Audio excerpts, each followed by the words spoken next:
Hello my little craftlings, it's Crafty Dark Heart and it's time to do another fun tutorial.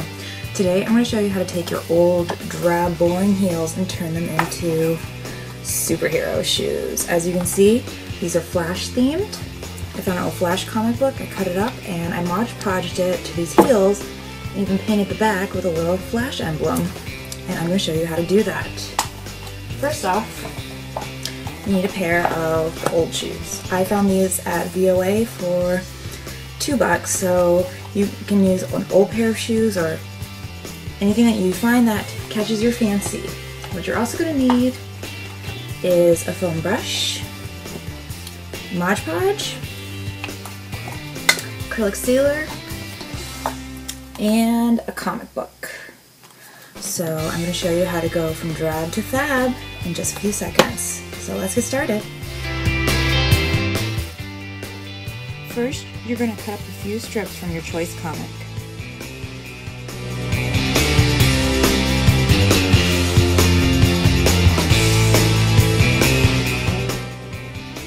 The next step is you're going to cover the shoe in Mod Podge with the foam brush. Doing this to the shoe and the back of the comic is the best way to do this.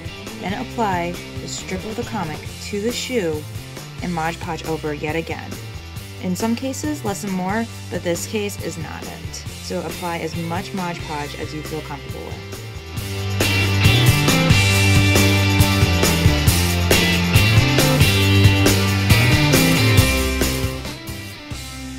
In some cases, the comic strip will not fit the shoe properly, so feel free to go ahead and take some scissors and cut it to fit.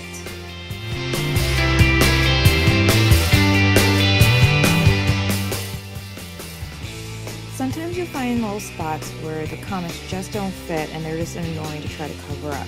So what I do is I'll just take some black acrylic paint to cover it. I like to use Martha Stewart's because it has a sealant in it. And even though we're going to put an acrylic sealer on later, this works really, really well.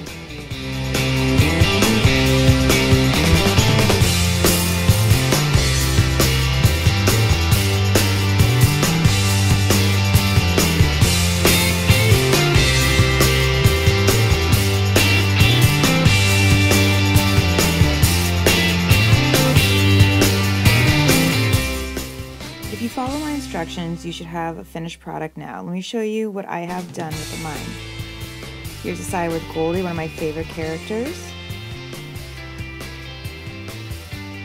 And excuse me while I'm trying to move around. I'm trying to not trip over my dog. So you can see where I've added some comic strips, the Sandman theme with his sister Beth. And now we're ready for the last step. If you are a crafter or an artist and you've used acrylic sealer before, you know it's not fun. This stuff smells awful, so you want to make sure you're outside when you're doing this. What's even better is to leave the shoes outside for a couple of days so the smell goes away. Because like I said before, this stuff is really, really strong. Make sure you spray every inch of the shoes, and this will give them the extra sealer against the elements to help them protect them more. I don't recommend going out in the water with them too much, but it shouldn't hurt them that much. And that's the end of my tutorial. I hope you enjoyed it. Feel free to message me for any comments or questions, and I'll see you for the next one.